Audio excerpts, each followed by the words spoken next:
Hello friend, मैं Wasim sir उड़ान private I T की तरफ से आप लोगों का हार्दिक स्वागत करता हूं। और आज की जो वीडियो का जो टॉपिक है वो है ईएमएफ इक्वेशन। इस ईएमएफ इक्वेशन में आप देख सकते हैं कि एक इमेज है। इस इमेज में आप देख सकते हैं दो प्रकार की वाइंडिंग है। ये कैसे काम करती है, किस तरीके से इसमें ईएमएफ प्रोड्यूस होता है, और ये वेव फॉर्म का जो आप देख सकते हैं ये कैसे वेव फॉर्म है, इस तरीके से जो पूरी जानकारी इसमें आपको मिल जाए ईएमएफ इक्वेशन की। ईएमएफ इक्वेशन क्या होता है, यानी कि इसको अपन बोलते हैं हिंदी में विद्युत वाहक बल समीकरण। ये विद्युत वाहक बल समीकरण, ये अपन को जब अपन को इसका वोल्टेज निकालना हो तो अपन इसका वोल्टेज किस सूत्र से निकालेंगे, इसके बारे में अपन बात करेंगे। ठीक है, चलिए स्टार्ट करते हैं अपनी वीडियो आज की।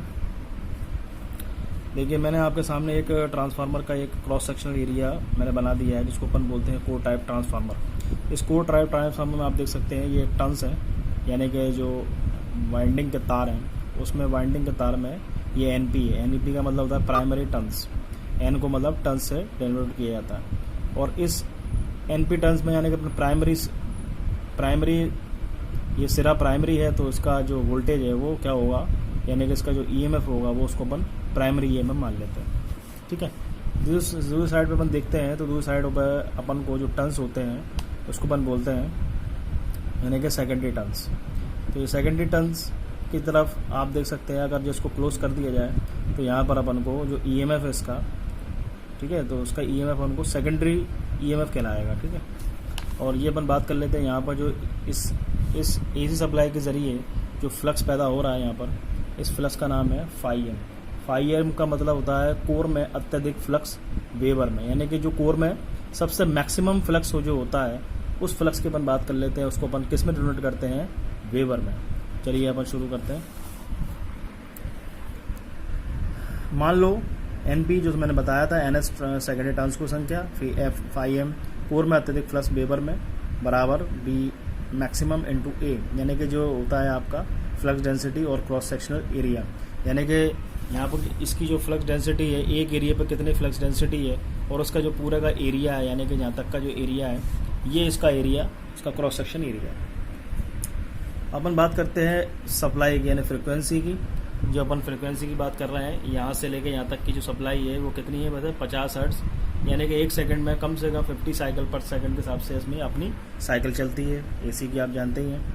एसी सप्लाई की फ्रिक्वेंसी साइकिल पर सेकंड में, हमें पता है कि एसी सप्लाई देने पर साइकिल के 1/4 हिस्से में फ्लक्स अत्यधिक पर पहुँचती है। यानी कि आपके जो पूरा जो एक चक्कर है, उस चक्कर के 1/4 हिस्से में, यानी कि 1/4 हिस्से में ही, यानी कि उसका 1/4 हिस्से में ही अत्यधिक फ्लक्स पर पहुंचती है, अर्थात 1/4f। यानी कि उसका अपन देखेंगे तो फाई का अपन क्या कर सकते हैं, एफ का इससे गुणा कर देंगे। ठीक है, सेकंड में ये पूरा टोटल काम होता है वो किस में होता है, सेकंड में। इसलिए फ्लक्स की औसतन चार्ज जो होता है, फ्लक्स का जो औसतन चार्ज होता है, यानी कि फ्लक्स जो बनता है उसका चार्ज जो बनता है वो फाई एम अपॉन 1/4f। तो 4f ऊपर चला जाएगा, फाई एम से बड़ा हो जाएगा। तो जिस तरीके से फ्लक्स की औसत चार्ज आ गया। अब अपन मान लेते हैं कि मान लो फ्लक्स जो है फाई, जो अपना जो फ्लक्स है फाई साइनोसोडल है। साइनोसोडल का मतलब एक तरह से साइन वेव की तरह काम करता है। तब साइनोसोडल बदल रही है, तब ईएमएफ भी साइनोसोडल ही होगा, यानी कि जो आपका ईएमएफ होगा वो भी बदलेगा, बार बार चेंज होता रहेगा। तब साइन वेव के लिए फॉर्म फैक्टर निकालना पड़ेगा। तो फॉर्म फैक्टर का सूत्र आपको पता है, मैंने आपको बताया भी था, आरएमएस बटे एवरेज वैल्यू। लेकिन यहाँ वोल्टेज का है चाहे करंट का हो, कोई बात हो, मगर यहाँ वोल्टेज की बात चल रही है, तो यहाँ पर अपन वोल्टेज आरएमएस निकाल लेंगे और वोल्टेज एवरेज निकाल लेंगे। तो वोल्टेज आरएमएस बटे एवरेज का जो फॉर्म फैक्टर आता है, फॉर्म फैक्टर का मान हमेशा 1.11 आता है। ठीक है, अगर अपन इसको पर टर्न्स के हिसाब से देखें तो उसकी आरएमएस जो अपन निकालेंगे तो 4f फाई एम से अपन गुणा करेंगे तो 4.44 एम वोल्टेज अपना आ जाएगा।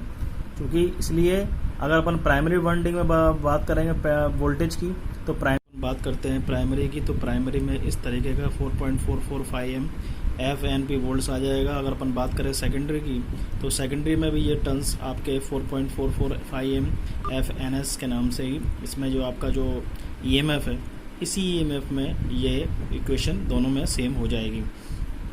क्वेश्चन इसमें ये पूछा जाता है कि इस ईएमएफ इक्वेशन में अगर अपन इसके जो टर्न्स को अपन आधा कर दें, तो इस टर्न्स को आधा करने के बाद इसका जो ईएमएफ बनेगा वो कैसे बनेगा। तो जब अपन इसको देखेंगे कि जब उसमें अपन RMS वैल्यू को कम कर रहे हैं, RMS वैल्यू तो खैर नहीं है, लेकिन अगर अपन उसके एडवांटेज को टर्न्स कम कर देंगे तो 1/4 के हिस्से को अपन 1/2 में तब्दील कर देंगे।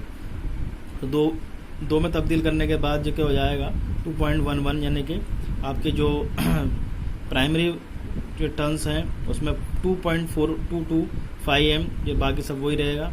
और अगर अपन बात करें इसकी सेकेंडरी की तो यहाँ पर भी 2.22 के नाम से ही आपकी पूरी इक्वेशन तैयार हो जाएगी। ये ध्यान रखने वाली बात है, इस ट्रांसफार्मर की इक्वेशन में, ये इक्वेशन में ये ज़रूर पूछा जाता है। ठीक है, थैंक यू।